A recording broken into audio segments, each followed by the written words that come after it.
दोस्तों, मैं मनोज कुमार आप सभी लोगों का हमारे इस चैनल मनोज केमिस्ट्री वाला में बहुत बहुत स्वागत है। मेरे प्यारे बच्चों, आज हम लोग इस वीडियो में कक्षा 9 के विज्ञान चैप्टर ध्वनि में अंतिम टॉपिक है जिसका नाम है सोनार। आज हम लोग यहाँ पर सोनार के बारे में पढ़ेंगे कि सोनार होता क्या है, सोनार काम कैसे करता है और सोनार का उपयोग कहाँ कहाँ पे किया जाता है। चलिए बेटा, अब आप लोग बहुत ही ध्यान से इस चीज को देखेंगे, समझेंगे। ठीक है, तो अब आप लोग कॉपी और पेन लेकर के बैठ जाइए, क्योंकि यह बहुत रुचिकर होने वाला है और यह परीक्षा में पूछा जा सकता है कि सोनार होता क्या है, सोनार काम कैसे करता है और सोनार का उपयोग कहाँ कहाँ पे होता है। चलिए मैं आपको बता दूं, सोनार का उपयोग समुद्र की गहराई, नदी की गहराई, यदि कोई वस्तु समुद्र या नदी में डूब जाती है तो उस डूबी हुई वस्तु की जानकारी को प्राप्त करने के लिए सोनार का प्रयोग किया जाता है। और यदि कोई हमारा दुश्मन समुद्र के अंदर से पनडुब्बी के माध्यम से हमारे देश पर आक्रमण करने के लिए आता है तो उस दुश्मन की पनडुब्बी की जानकारी को प्राप्त करने के लिए सोनार का प्रयोग किया जाता है। तो सोनार का प्रयोग समुद्र की गहराई, नदी की गहराई, समुद्र या नदी में डूबी हुई किसी भी वस्तु की जानकारी को प्राप्त करने के लिए उपयोग किया जाता है। आइए हम लोग यहाँ पर देखते हैं कि सोनार में कौन कौन से भाग होते हैं। देखिए, सोनार मुख्य रूप से दो भागों से मिल करके बना होता है। पहला भाग होता है प्रेषित, ये देखिए, और दूसरा भाग होता है संसूचक। प्रेषित का काम क्या है? प्रेषित से हमेशा पराध्वनि तरंगे उत्सर्जित की जाती हैं और संसूचक पर पराध्वनि तरंग को प्राप्त किया जाता है। संसूचक पर पराध्वनि तरंग को प्राप्त किया जाता है। चलिए भाई, अब हम मान लेते हैं कि हमें कोई एक समुद्र है, मान लीजिए कि यह एक समुद्र है, हमें समुद्र की गहराई को जानना है, हमें समुद्र की गहराई को बताना है कि इस समुद्र की गहराई क्या है। चलिए भैया, इसके लिए हम लोग ये करते हैं कि पानी वाली जहाज के नीचे सोनार को लगा देते हैं। पानी वाली जहाज के ठीक नीचे सोनार उपकरण को लगा देते हैं। इसके बाद सोनार उपकरण में जो प्रेषित भाग होता है, प्रेषित भाग वाले से पराध्वनि तरंग को उत्सर्जित किया जाता है। तो जैसे ही प्रेषित से पराध्वनि तरंग उत्सर्जित होता है तो यह पराध्वनि तरंग नीचे जाने के बाद समुद्र के तल से टकराने के बाद फिर यह टकरा करके मतलब परावर्तित हो करके संसूचक पर पहुंच जाता है, वहां पर प्राप्त हो जाता है। जैसे ही परावर्तित पराध्वनि तरंग संसूचक पर प्राप्त होता है तो तुरंत परावर्तित पराध्वनि तरंग विद्युत संकेत में बदल जाता है और बदलने पर हमें यहाँ पर पराध्वनि तरंग जब यहाँ से निकली तो निकल करके यहाँ पहुंची, फिर यहाँ से यहाँ पहुंची, तो यहाँ से यहाँ तक जाने में जो समय लगता है पराध्वनि तरंग को, वह समय हमें संसूचक पर दिखाई देता है, मतलब हमें वहां पर समय प्राप्त हो जाता है। इसके बाद हम मान लेते हैं कि जल में ध्वनि की चाल,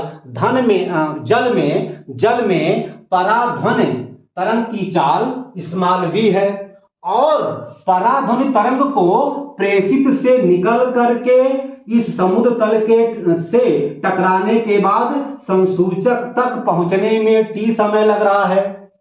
ठीक है, और हम ये भी मान लेते हैं कि ये दूरी d है और यह भी दूरी d है। तो चूंकि पराध्वनि तरंग d दूरी ये तय कर रही है और यहां टकराने के बाद फिर d दूरी ये तय कर रही है, मतलब d ये और d ये, टोटल चली गई दूरी 2d हो गया। पराध्वनि तरंग द्वारा टोटल चली गई दूरी dA और dA मतलब 2d हो गया। हम लोग जानते हैं कि दूरी बराबर होता है चाल गुणे समय। हमें यहाँ पर d का मान प्राप्त करना होता है, तो हम लोग यहाँ पर लिख सकते हैं पानी में अवरोध की दूरी, अर्थात हम ये कह सकते हैं कि समुद्र की गहराई बराबर लिख सकते हैं पानी में ध्वनि की चाल गुणे पराध्वनि भेजने और वापस आने में लगा समय। मतलब 2D टोटल दूरी आपका ये d और ये d 2D हो गया। तो 2D बराबर मतलब दूरी बराबर होता है चाल गुणे समय। तो हमने माना है कि जल में पराध्वनि तरंग की चाल v है और पराध्वनि तरंग को प्रेषित से होकर इस समुद्र के तल से टकराने के बाद संसूचक तक पहुंचने में जो समय लगता है वह समय t है। तो दूरी 2D बराबर हो गया v गुणे t। चूंकि हमें यहां पर d का मान प्राप्त करना है तो d बराबर आपका हो जाएगा v गुणे t अपान 2। क्यों? क्योंकि यहां पर 2 गुणे में है। जब 2 बराबर के दाईं तरफ जाएगा तो गुणे वाली संख्या बटे में हो जाती है। तो ये d आपका समुद्र की गहराई हो गई और समुद्र की गहराई बराबर होता है v गुणे t बटा 2। ठीक है ना? तो मैं समझता हूं कि आपको समझ में आ गया होगा कि सोनार क्या है, सोनार का उपयोग कैसे करते हैं, ठीक है, और सोनार काम कैसे करता है। देखिए सोनार शब्द जो है मुख्य रूप से साउंड नेविगेशन एंड रैंगिंग से मिलकर के बना होता है। देखिए SO का मतलब होता है साउंड, N का मतलब होता है नेविगेशन, A का मतलब होता है एंड, R का मतलब होता है रैंगिंग।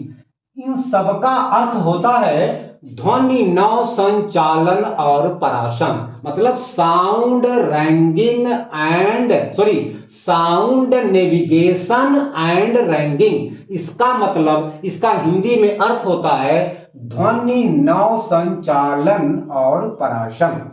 ठीक है ना? तो सोनार काम कैसे करता है? हमने आपसे बताया कि सोनार जो है सोनार 2 मुख्य भागों से मिलकर के बना होता है और सोनार के मुख्य 2 भाग हैं। कौन कौन? प्रेषित और संसूचक। प्रेषित का काम क्या है? प्रेषित से हमेशा पराध्वनि तरंगे उत्सर्जित की जाती है और संसूचक पर पराध्वनि तरंग को वापस प्राप्त किया जाता है। ठीक है ना? तो वही बात हमने यहाँ पे लिखा है उपयोग। हमने यहाँ पे लिखा है उपयोग में कि सोनार एक उपकरण या युक्ति है जिसका उपयोग समुद्र की गहराई ज्ञात करने के लिए या जल के नीचे वस्तुओं जैसे मछली के स्रोत, डूबे हुए जहाज, दुश्मनों की पनडुब्बियों की स्थिति का पता लगाने के लिए किया जाता है।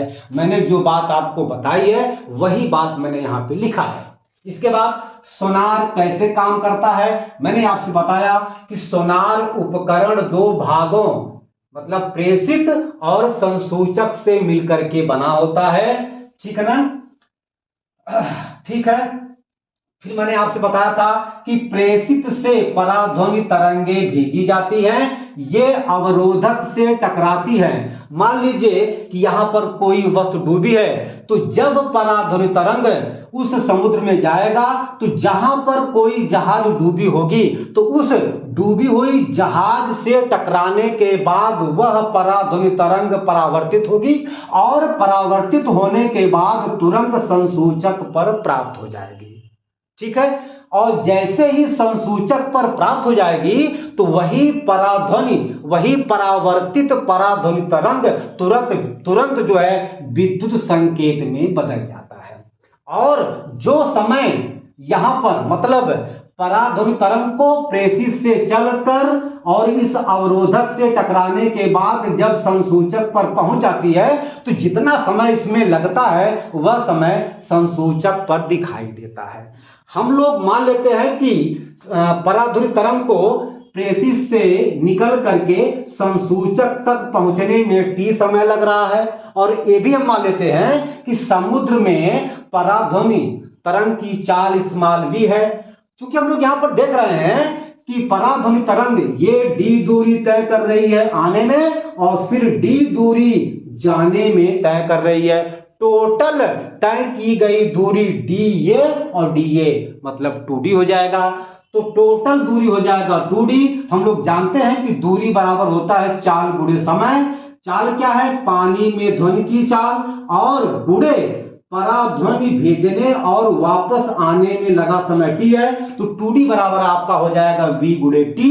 चूंकि हमें यहां पर केवल डी का मान प्राप्त करना है, तो डी बराबर आपका हो जाएगा v गुणे टी बटा 2।